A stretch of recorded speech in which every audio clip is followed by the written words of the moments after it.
Open your ears and lube up your butthole. It's time for the What Do We Call It podcast.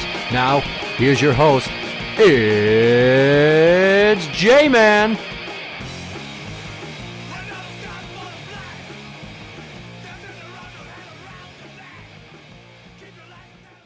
Welcome to the What Do We Call It podcast. I'm Jmann. And I'm number one fan, Tim. Have you ever been in a relationship where the intimacy goes away? Yeah. How old were you? How serious was the relationship? It was in high school. And how serious was it? I pictured myself maybe marrying a girl in the future, but maybe it's just because that was what I felt was expected of me because I had dated her so many times. So many times. See, and that's why it's like, that's why I realized there was real no intimacy there. It was just, I enjoyed her company. Because we would date, break up. When we were dating, all we ever did was like watch Sally Jesse or Ricky Lake. That's all she wanted to do was watch TV. Okay. But then when we would break up and we were just friends and we got together with other friends, like we had a really good time with each other.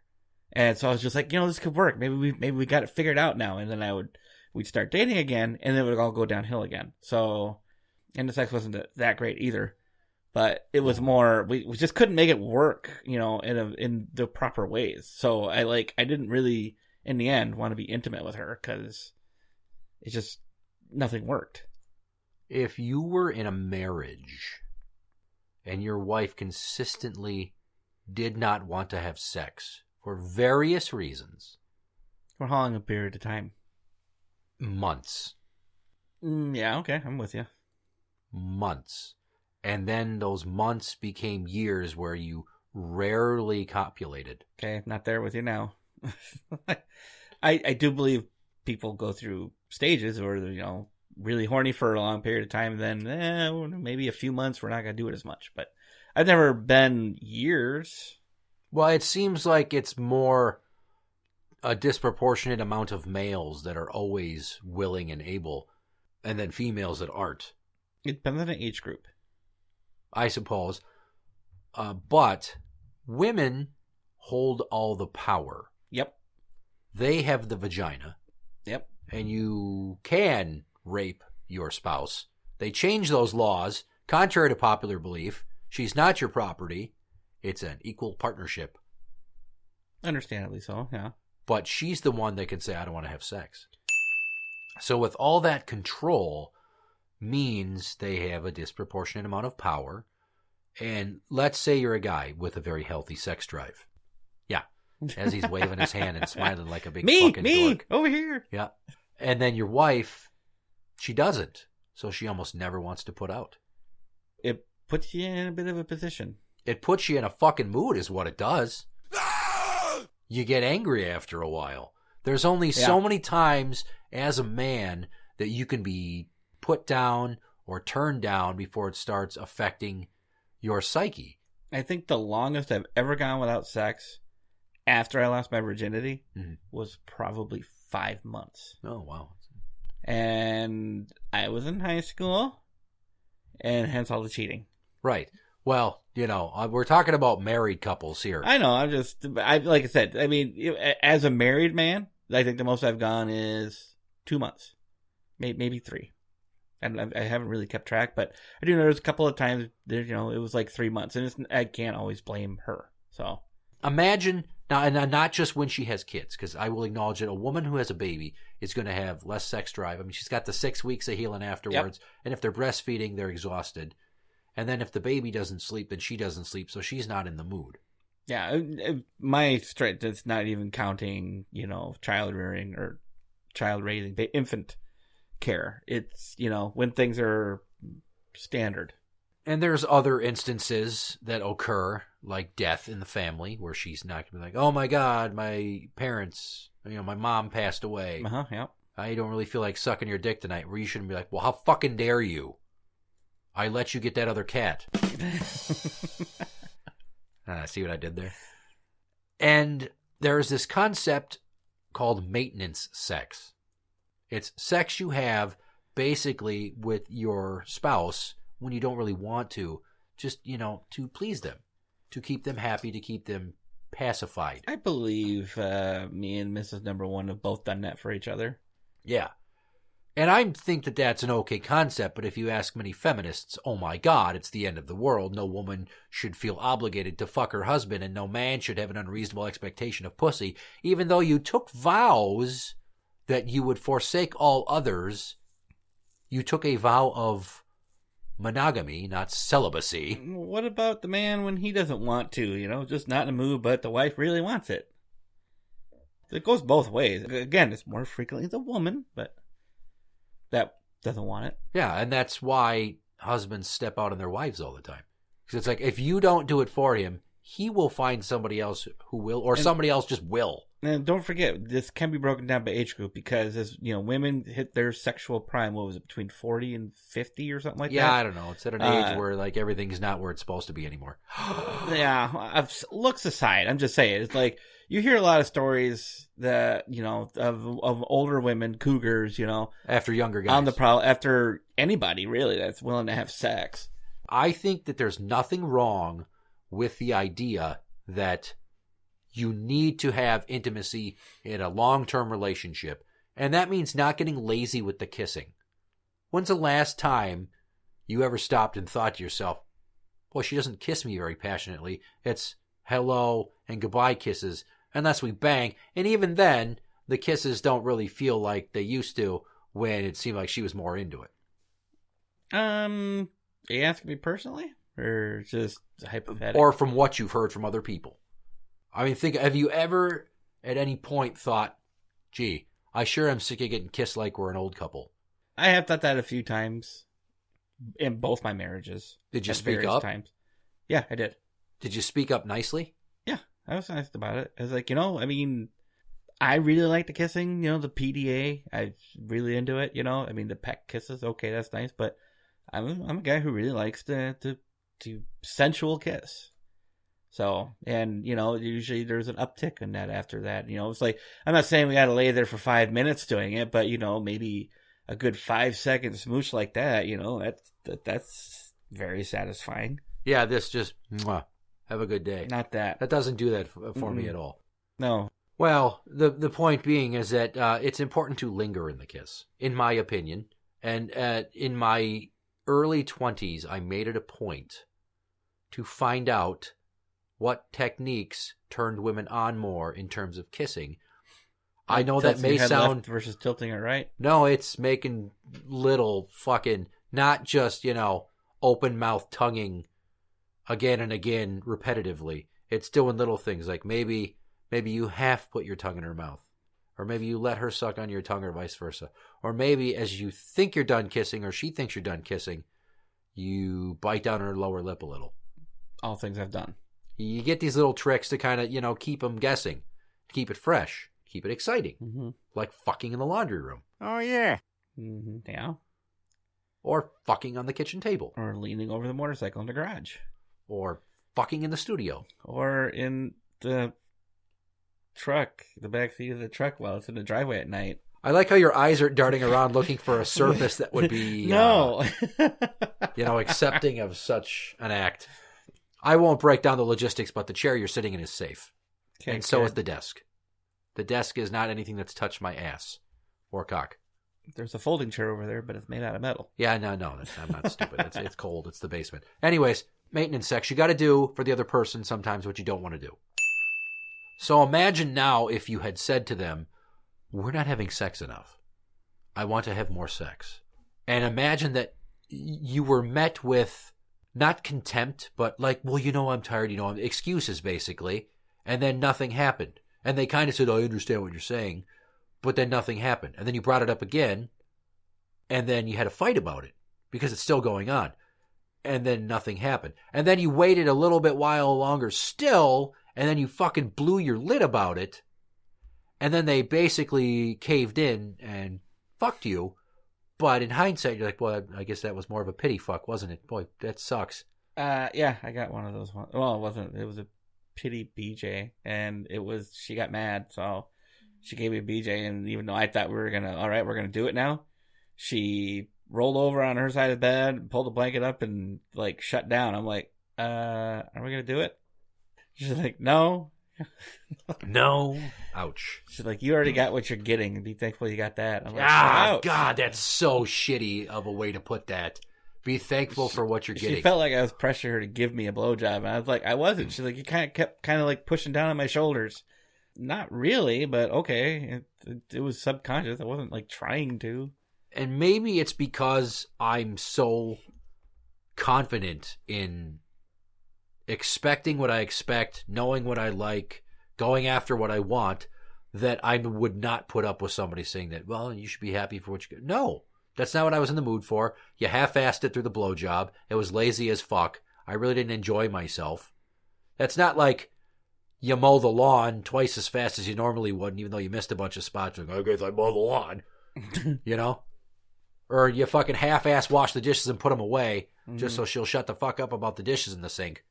Mm-hmm. No. Sex is very important to keeping yourselves close. And men express their love physically and women express their love emotionally. So as a saying goes, men use love to get sex and women use sex to get love. Mm-hmm. They will fuck you so you'll love them, and you will love them so they'll fuck you. It's the yin and the yang. Nope.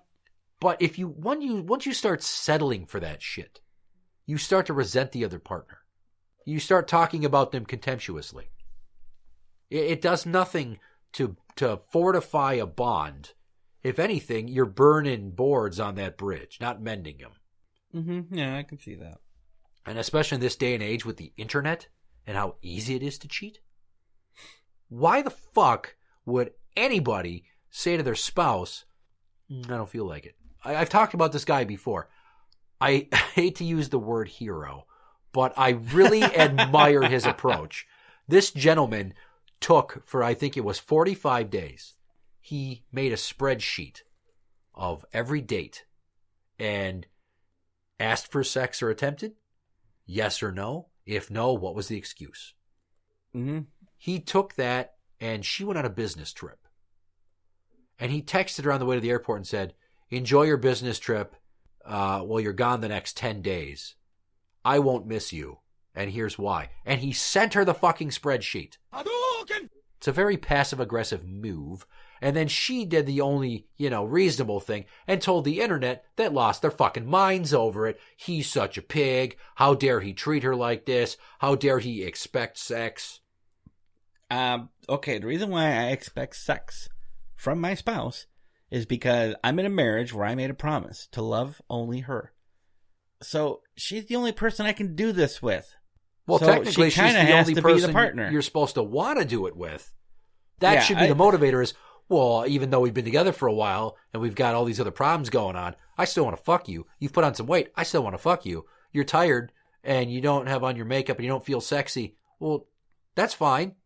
They'll be like, no, I don't want to. I feel gross. Have you ever gotten the just lock up when you're done, quote, unquote? Lock up when you're done. Has anyone you ever been with ever said that to you? No, it's never just like, all right, just do it, get it over with. Yeah, no, I haven't been to that point yet. Okay. I was told that one time, and I was just like, I don't think that's right at all. Yeah, it's condescending is what it is. Like, whatever. You can do what you want to do, but I don't want to. I'm not going to be there.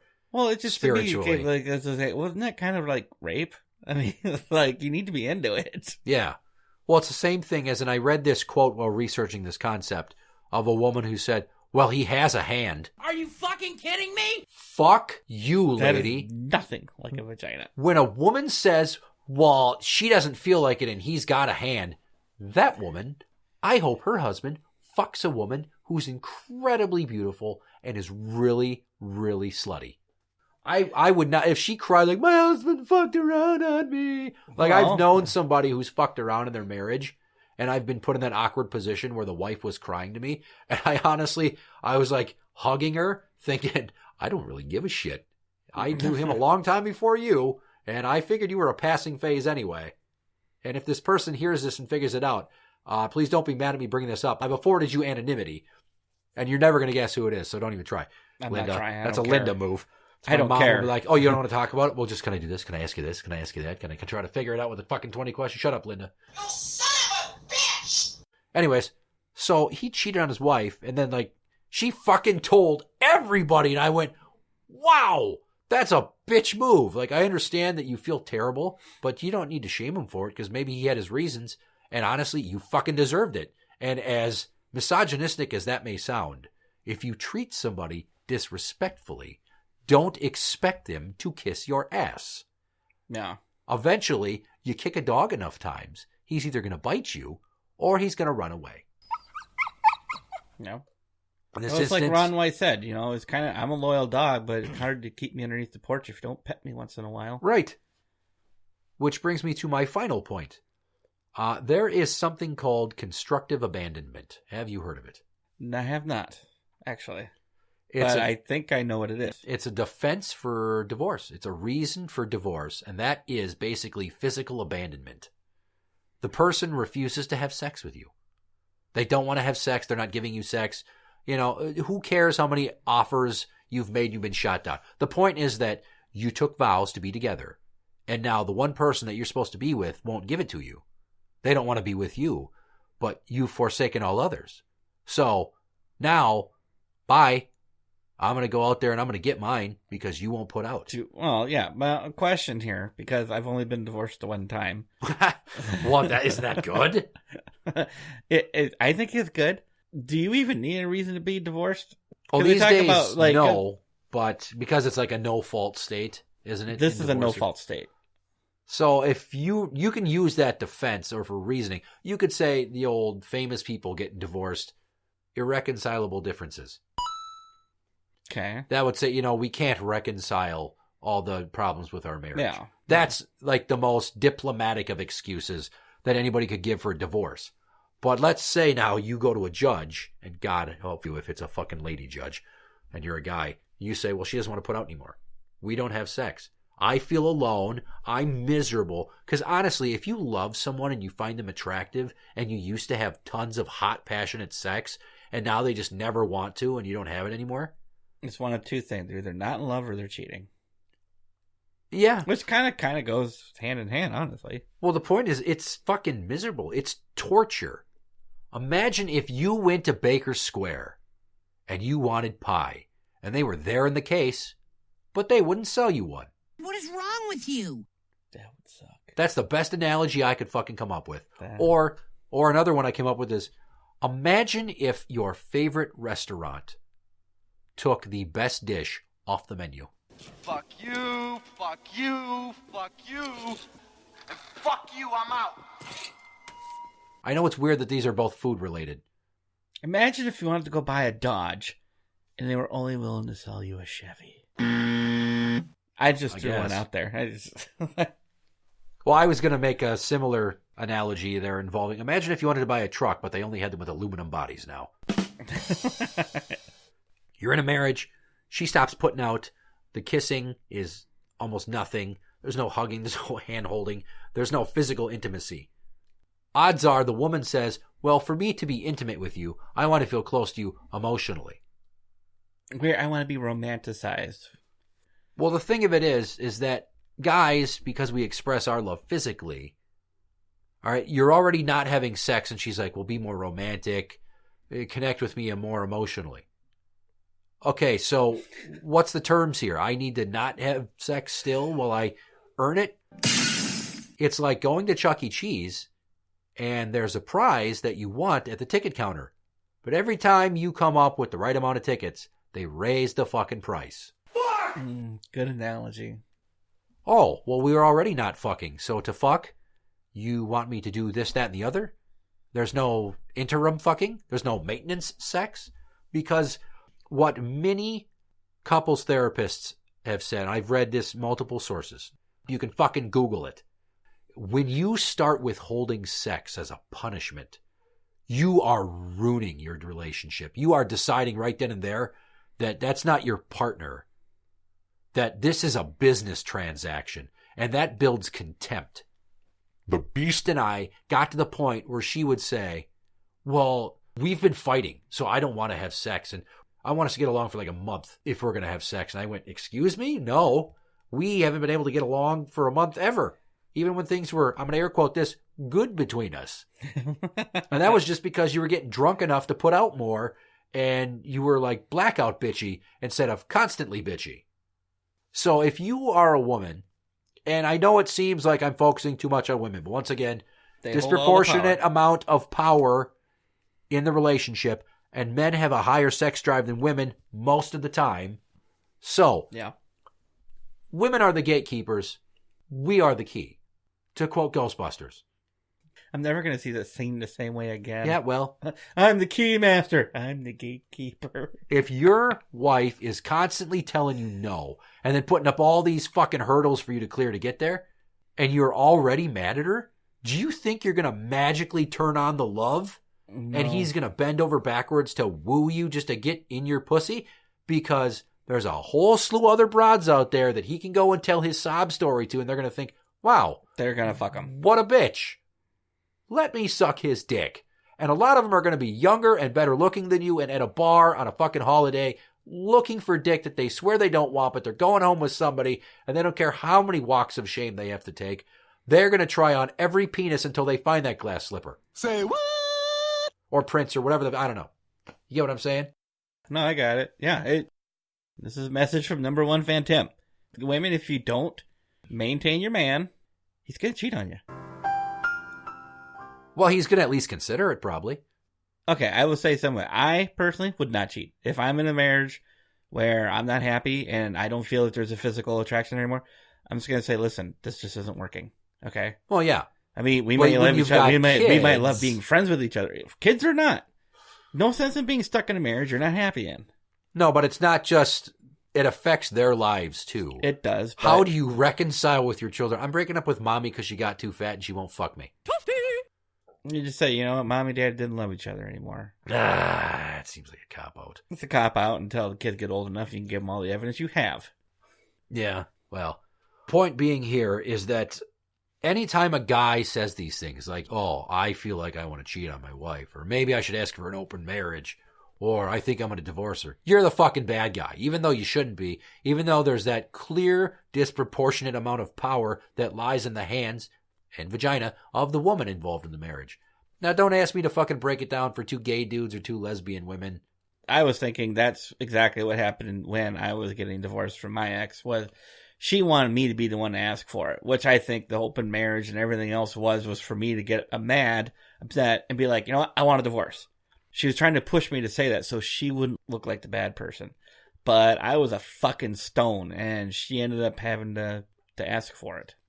And I know her family looked down on her for it. I think they Yeah. still do. Good. But, Good. you know, she's family. They reconciled, and, you know, but the little times I have talked to my ex-in-laws, it's there. I can see it. They don't really hide it. The reason this came up is because I was reading an article that referenced my guy that did the whole no sex chart thing for his wife. I've actually considered that in the past.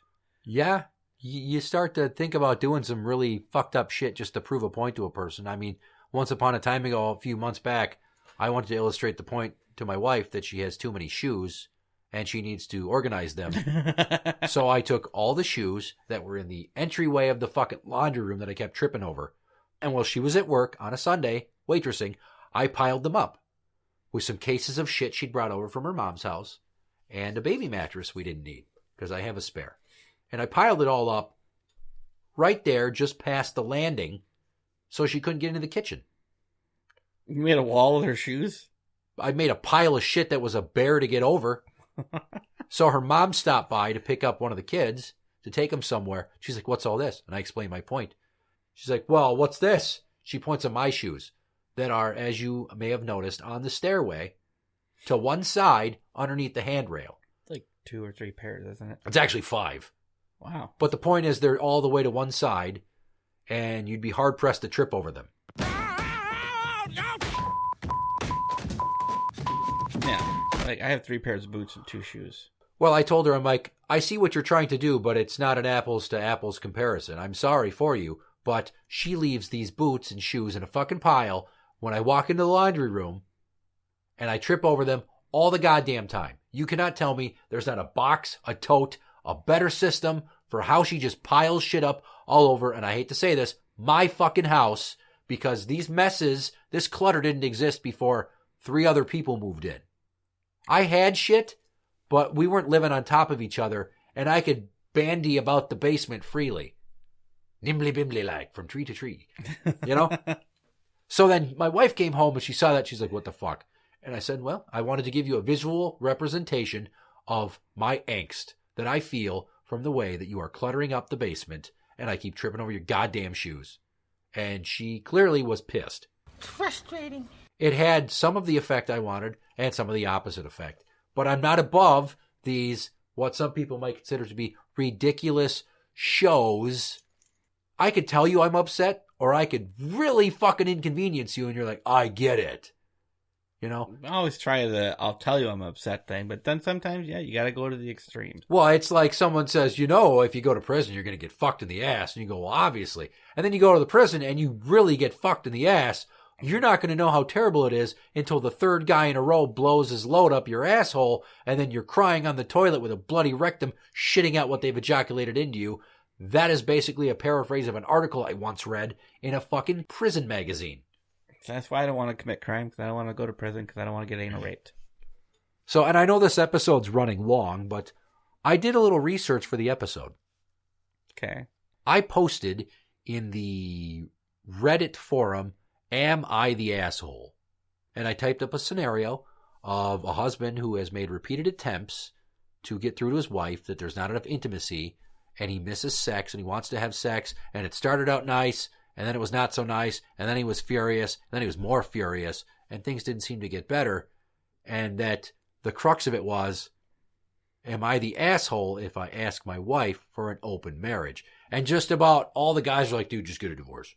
And most of the women were like, you're a pig. How could you expect sex? She doesn't owe you sex. And I want to be like, how fucking old are you? How many women's studies classes are you currently enrolled in a liberal arts college? Fuck off. You don't know. But it was man hate. And maybe I didn't word it the best. But the point was that you love this person, you committed to each other, you took a vow of monogamy, not celibacy. They're not holding up to that end of the bargain. You're miserable because you miss it, and you think about it, and when you ask and you get turned down, it's not like, okay, well, turn the key, power down the engine, the truck's not coming out of the garage. Yeah, you got to expend that energy, or else it just fucking builds up, and then what happens is it turns into resentment. You have time to think about, am I undesirable? Somebody's like, oh, she's bored of your dick. Oh, did you put on some weight? You would not believe the presumption out of the comments. And apparently you're not supposed to interact with people when you post on that forum, which I was fucking answering or responding to like just about every comment.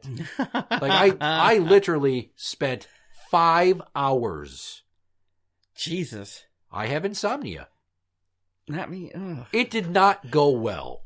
Because they're going to start name calling you, right? Well, they started name calling you right out of the bat, so. There were some people that were like, go see a couples therapist. And I'm like, I've been in couples therapy before, and it didn't go so hot. And plus, I don't want to go somewhere where some stranger dictates the terms of communication.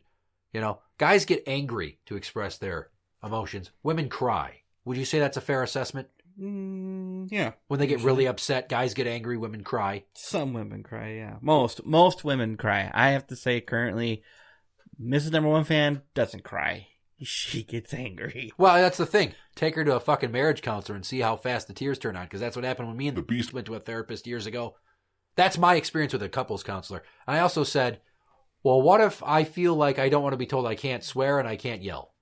And someone's like, oh, so therapy to you is calling the other person names? And I'm like, wow, how presumptuous. No, I'm just saying I don't want to go somewhere, and if I say fuck, they tell me to watch my mouth, because I'm an adult. And if I want to get excited about something to passionately communicate my point, if I raise my volume a bit, or I'm just like, and I can't believe that you don't hear what I say. It's like I keep telling you and you don't listen. That's what I would mean when I say I want to be able to yell. Like if you go to a therapist and they said there's all these stipulations on how you can communicate for the therapist's comfort, you're fucking paying them. Yeah, if you can't handle it, get a different job. Well, exactly. And the Reddit thing, I posed it a certain way to see what would happen. Because you get to a certain point where you say, enough is enough. I can't take this anymore. I want to be with you. You won't be with me. I feel miserable. Even when you only want to be with that person. You're not even thinking about cheating or anything. They don't want to partake. That's kind of what I told my ex, it's just like, I want to be with you, but only you. Like I was trying to tell, I don't want the open marriage anymore. I'd had 2 flings. Yeah. And, it was like, it wasn't that satisfying, although, the one I'm married to her now. But that's what I told her. It's just like, I want to be with just you. Okay. But again, if she had to feel the same way, and she told me she didn't. So, well, the reason I used the open marriage example was drawing somewhat from your experience, because I wanted to see what people would say. Because in your situation, the woman proposed it. Yeah. Now this is a guy proposing it, and you would not believe, but I think you really would believe, how many women are like, you just want a free pass to cheat. Like, no. I'm saying that if I can't be satisfied sexually and you don't want to fuck me, would you be okay if I fuck somebody else? I'm not going to be in a relationship with him, but I might fuck somebody else. You can fuck somebody else too if you want. I know. This is a strictly one-sided affair. Oh, okay. I don't really have anything to add to that because it's exactly how people feel at times, how I felt at times, and people say it's just sex. Like that one lady is, he's got a hand. I was like, okay, well, if you're horny and I don't want it, should I say you got a cucumber? It's a human connection that goes far deeper than laying there watching a movie or giving each other a quick hug and kiss. It's what connects people. Yeah. I honestly believe that most people get divorced because there's a lack of intimacy there. You lose it. Yeah, it's like you said, there's a situation. Kids, work, it all gets in the way. It gets in the way at my house at times. That's why I haven't really made issues of it, but sometimes it goes on too long. The other person that's not doing anything needs to do something if they want to keep the situation they currently have. Interact with the show on Twitter at What Do We Call It? That is at What Do We Call It? You can find us on Facebook at facebook.com/group/What Do We Call It podcast show. For the What Do We Call It podcast, I'm Jmann. I'm number 1 fan Tim. And that's the end.